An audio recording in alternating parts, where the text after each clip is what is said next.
Barnaby Rudge by Charles Dickens, Chapter 7.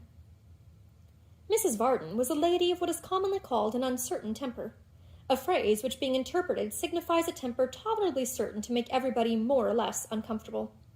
Thus it generally happened that when other people were merry, Mrs. Varden was dull, and that when other people were dull, Mrs. Varden was disposed to be amazingly cheerful. Indeed, the worthy housewife was of such a capricious nature that she not only attained a higher pitch of genius than Macbeth in respect of her ability to be wise, amazed, temperate, and furious, loyal and neutral in an instant, but would sometimes ring the changes backwards and forwards on all possible moods and flights in one short quarter of an hour, performing, as it were, a kind of triple bob major on the peal of instruments in the female belfry, with a skilfulness and rapidity of execution that astonished all who heard her. It had been observed in this good lady, who did not want for personal attractions, being plump and buxom to look at, though, like her fair daughter, somewhat short in stature, that this uncertainty of disposition strengthened and increased with her temporal prosperity, and divers wise men and matrons, on friendly terms with the locksmith and his family, even went so far as to assert that a tumble down some half-dozen rounds in the world's ladder, such as the breaking of the bank in which her husband kept his money, or some little fall of that kind, would be the making of her, and could hardly fail to render her one of the most agreeable companions in existence. Whether they were right or wrong in this conjecture, certain it is that minds, like bodies, will often fall into a pimpled, ill-conditioned state from mere excess of comfort, and, like them, are often successfully cured by remedies in themselves very nauseous and unpalatable. Mrs. Varden's chief aider and abettor, and at the same time her principal victim and object of wrath, was her single domestic servant, one Miss Miggs, or, as she was called, in conformity with those prejudices of society which lop and top from poor handmaidens all such genteel excrescences, Miggs. This Miggs was a tall young lady, very much addicted to pattens in private life, slender and shrewish, of a rather uncomfortable figure, and though not absolutely ill-looking, of a sharp and acid visage. As a general principle and abstract proposition, Miggs held the male sex to be utterly contemptible and unworthy of notice, to be fickle, false, base, sottish, inclined to perjury, and wholly undeserving, when particularly exasperated against them, which, scandal said, was when Sim Tappertit slighted her most. She was accustomed to wish with great emphasis that the whole race of women could but die off, in order that the men might be brought to know the real value of the blessings by which they set so little store. Nay, her feeling for her order ran so high that she sometimes declared if she could only have good security for a fair round number, say 10,000, of young virgins following her example, she would, to spite mankind, hang, drown, stab, or poison herself, with a joy past all expression. It was the voice of Miggs that greeted the locksmith, when he knocked at his own house with a shrill cry of, "Who's there?" "Me, girl, me," returned Gabriel. "What, already, sir?" said Miggs, opening the door with a look of surprise. "We were just getting on our nightcaps to sit up, me and mistress. Oh, she has been so bad." Miggs said this with an air of uncommon candour and concern, but the parlour door was standing open, and as Gabriel very well knew for whose ears it was designed, he regarded her with anything but an approving look as he passed in. "Master's come home, Mim," cried Miggs, running before him into the parlour. "You was wrong, Mim, and I was right. I thought he wouldn't keep us up so late 2 nights running, Mim. Master's always considerate so far. I'm so glad, Mim, on your account. I'm a little—" Here Miggs simpered. "A little sleepy myself. I'll own it now, Mim, though I said I wasn't when you asked me. It ain't of no consequence, Mim, of course." "You had better," said the locksmith, who most devoutly wished that Barnaby's raven was at Miggs's ankles. "You had better get to bed at once, then." "Thanking you kindly, sir," returned Miggs. "I couldn't take my rest in peace, nor fix my thoughts upon my prayers other ways than that I knew mistress was comfortable in her bed this night. By rights, she ought to have been there hours ago." "You're talkative, mistress," said Varden, pulling off his greatcoat and looking at her askew.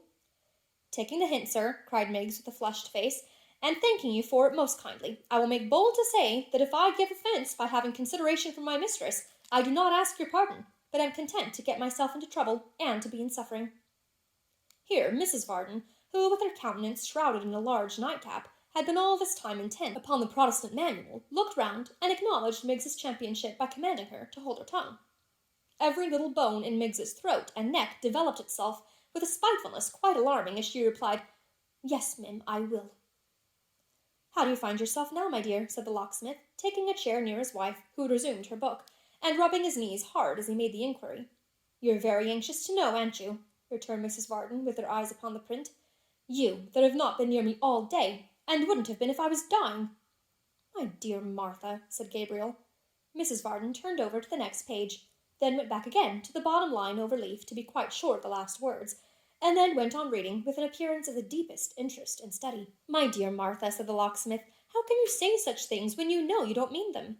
If you were dying, why, if there was anything serious the matter with you, Martha, shouldn't I be in constant attendance upon you? Yes, cried Mrs. Varden, bursting into tears. Yes, you would. I don't doubt it, Varden. Certainly you would. That's as much as to tell me that you would be hovering round me like a vulture, waiting till the breath was out of my body, that you might go and marry somebody else. Miggs groaned in sympathy, a little short groan, checked in its birth, and changed into a cough. It seemed to say, I can't help it. It's wrung from me by the dreadful brutality of that monster master. But you'll break my heart one of these days, added Mrs. Varden, with more resignation, and then we shall both be happy. My only desire is to see Dolly comfortably settled, and when she is, you may settle me as soon as you like. Ah, cried Miggs, and coughed again. Poor Gabriel twisted his wig about in silence for a long time, and then said mildly, Has Dolly gone to bed? Your master speaks to you, said Mrs. Varden, looking sternly over her shoulder at Miss Miggs in waiting. No, my dear, I spoke to you, suggested the locksmith. Did you hear me, Miggs? Cried the obdurate lady, stamping her foot upon the ground. You are beginning to despise me now, are you? But this is example. At this cruel rebuke, Miggs, whose tears were always ready, for large or small parties, on the shortest notice and the most reasonable terms, fell a-crying violently, holding both her hands tight upon her heart meanwhile, as if nothing less would prevent it splitting into small fragments. Mrs. Varden, who likewise possessed that faculty in high perfection, wept too, against Miggs, and with such effort that Miggs gave in after a time, and except for an occasional sob, which seemed to threaten some remote intention of breaking out again, left her mistress in possession of the field. Her superiority being thoroughly asserted, that lady soon desisted likewise, and fell into a quiet melancholy. The relief was so great, and the fatiguing occurrences of last night so completely overpowered the locksmith, that he nodded in his chair, and would doubtless have slept there all night, but for the voice of Mrs. Varden, which, after a pause of some 5 minutes, awoke him with a start. If I am ever, said Mrs. V., not scolding, but in a sort of monotonous remonstrance, in spirits, if I am ever cheerful, if I am ever more than usually disposed to be talkative and comfortable, this is the way I am treated. Such spirits as you was in too, Mim, but half an hour ago, cried Miggs. I never see such company.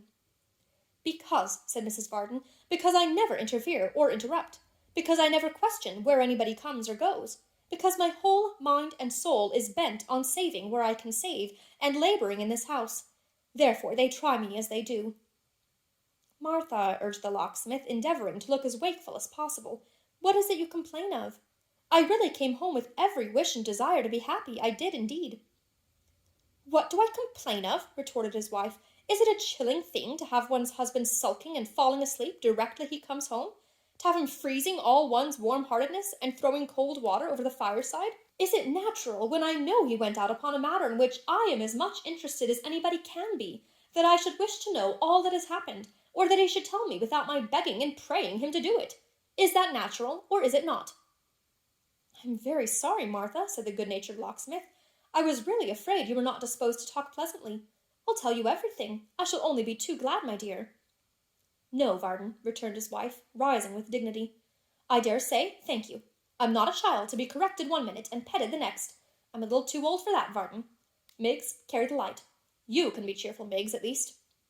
Miggs, who to this moment had been in the very depths of compassionate despondency, passed instantly into the liveliest state conceivable, and tossing her head as she glanced towards the locksmith, bore off her mistress and the light together.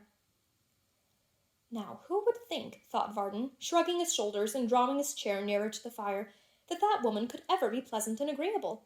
And yet she can be. Well, well, all of us have our faults. I'll not be hard upon hers. We have been man and wife too long for that. He dozed again, not the less pleasantly, perhaps, for his hearty temper. While his eyes were closed, the door leading to the upper stairs was partially opened, and a head appeared, which, at sight of him, hastily drew back again. I wish, murmured Gabriel, waking at the noise and looking round the room, I wish somebody would marry Miggs. But that's impossible. I wonder whether there's any madman alive who would marry Miggs. This was such a vast speculation that he fell into a doze again, and slept until the fire was quite burnt out. At last he roused himself, and having double-locked the street door according to custom, and put the key in his pocket, went off to bed. He had not left the room in darkness many minutes when the head again appeared, and Sim Tappertit entered, bearing in his hand a little lamp. "What the devil business has he to stop up so late?" muttered Sim, passing into the workshop and setting it down upon the forge. "Here's half the night gone already. There's only one good that has ever come to me out of this cursed old rusty mechanical trade, and that's this piece of ironmongery, upon my soul." As he spoke, he drew from the right hand, or rather right leg pocket of his smalls, a clumsy, large-sized key, which he inserted cautiously in the lock his master had secured, and softly opened the door. That done, he replaced his piece of secret workmanship in his pocket, and leaving the lamp burning, and closing the door carefully and without noise, stole out into the street, as little suspected by the locksmith in his sound, deep sleep as by Barnaby himself in his phantom-haunted dreams.